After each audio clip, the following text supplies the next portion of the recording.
이 사람의 아내가 공무원이었는데 아내에게 들키기 싫었던 거예요. 안 갚겠다고 그렇게 고집을 부리다가 배우자에게 들킬 것 같으니까 바로 돈 들어왔습니다. 돈 안 갚겠다고 버팅기는 채무자 때문에 사실 많이 무력해 하실 수 있을 텐데 채무자의 심리를 제대로 파악하면 돈을 구해오게 만들 수도 있습니다. 돈이 없는 채무자들한테 이제 법적 절차만으로는 돈 받기 쉽지가 않아요. 채무자의 심리를 잘 알아야 되는데 기본적으로 이제 채무자들은 돈 빌리고 나서부터는 태도가 확 바뀌어버리죠. 내가 힘들어도 저 사람 돈을 갚아야겠다라는 사람 제가 볼 땐 1%도 안 됩니다. 결국에 이런 사람들의 마음을 움직이려면 심리를 파악해서 그 부분을 좀 공략해야 됩니다. 결국 심리전은 강제로 돈을 뺏어오는 게 아니라 그 사람의 심리를 이용해서 자발적으로 돈을 구해오게 만드는 겁니다. 정말 희한하게도 비슷한 공통된 특징이 있는데 자기 합리화 이 기질이 굉장히 강합니다. 돈을 빌릴 때 얼마나 감사해야 하고 생명의 은인이라 하고 무슨 일이 있어도 내가 이 돈을 갚겠다. 막상 근데 돈을 빌리고 나면 전화도 안 받고 뭐 되려 전화 안 받으면 야 너 어떻게 뭐 이렇게까지 하느냐 뭐 너 너무한 거 아니냐 이런 식으로 적반하장이 되면서 자기가 이제 피해자인 것처럼 피해자 코스프레를 하죠. 이런 자기 합리화 기질이 굉장히 세집니다.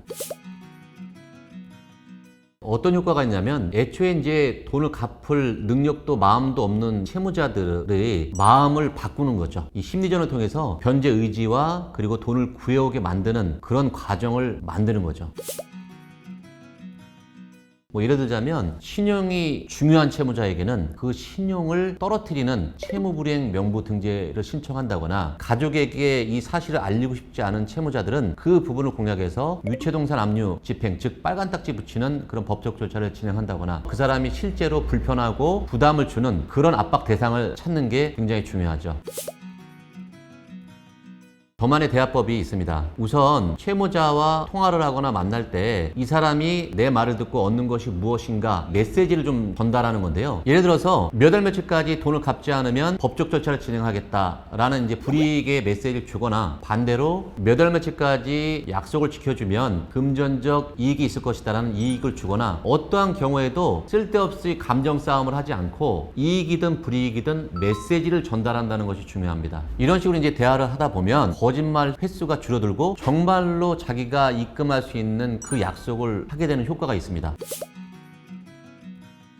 절대로 하면 안 될 세 가지 정도의 말이 있는데 첫 번째는 내가 이제 그 돈이 없다고 해서 궁지에 몰렸다거나 예를 들자면 야 네가 내 돈을 갚지 않으면은 나 정말 힘들어져 나 못 살아 이러면 이제 보통 우리가 생각할 때는 아 내가 저 사람 돈을 갚아줘야지 라고 할 것 같지만 오히려 채무자들이 갑질을 하게 될 수도 있어요. 그래서 채권자들은 절대 채무자에게 네가 돈을 안 갚는 이유 때문에 힘들어진다는 말을 하면 안 됩니다. 두 번째는 너무 강압적으로 반복되게 독촉을 하면 안 됩니다.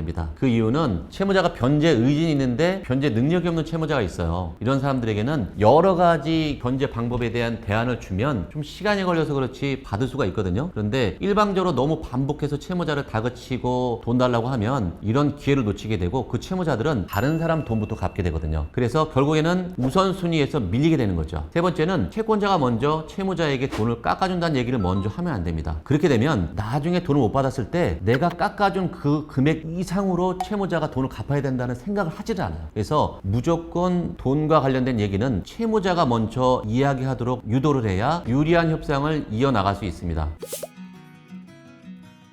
가장 최근에 회수했던 사례인데요. 60대 채무자에게 3,700만 원 채권 금액 전액 회수한 사례였는데요. 이 채무자는 투자법인 회사를 운영한 채무자였고 채무자의 배우자는 공무원이었습니다. 일반적으로 우리가 이제 압류할 때는 뭐 통장 압류부터 하고 아니면 뭐 채무불이행부터 하고 하는데 저는 거꾸로 유체동산 압류부터 진행했습니다. 제가 이제 유체동산 압류를 선택한 이유는 채무자의 배우자가 공무원이었다는 사실에 좀 중요시하게 여겼습니다. 왜냐면은 출근하고 나면은 이제 주간에 집이 없고 또 대부분의 유체동산 압류는 또 주간이 이루어지고 그리고 사기성이 좀 다분한 이 채무자는 배우자에게 그 사실을 알리지 않을 거라고 저는 이제 판단을 해서 실제로 이렇게 집행을 진행했습니다. 여기에 채무자는 당연히 돈 갚는 소리를 이때까지 하지 않았죠. 채무자가 이 구조를 잘 안다고 착각을 하고 있었어요. 1차, 2차, 3차 감정가가 떨어지면 내 친구 통해서 내가 이거 대사버리겠다. 당신네들은 뭐 아무 의미 없는 짓 하는 거 아니냐. 근데 오히려 저는 이런 부분을 공략한 거죠. 왜냐면 유체동산 압류 후에 상계 처리라는 게 있는데 이 절차는 대부분의 채권자들 심지어 저희 추심하는 사람들도 모르는 경우가 다반사거든요.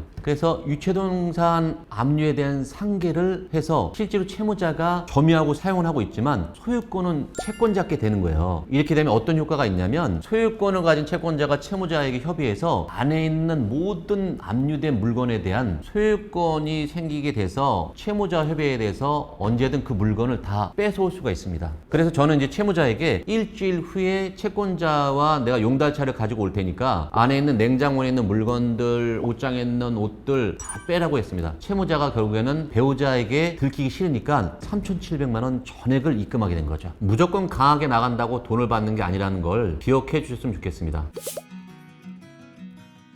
우선 채무자와 대화가 단절이 되면 안 됩니다. 최대한 내가 열받고 화나도 채무자와 대화가 될 때까지는 가면을 쓰는 거죠. 최대한 겉으로 드러나지 않는 진짜 정보들을 얻고 난 뒤에 그 정보를 활용하는 데 있습니다. 예를 들자면 채무자가 가족이나 배우자에게 숨기는 것이 없는지 또는 피치 못하게 자신의 명의의 계좌로밖에 받을 수 없는 상황인지 이런 이제 정보를 통해서 채무자가 선택할 수 있는 그 선택의 폭을 줄여주는 겁니다.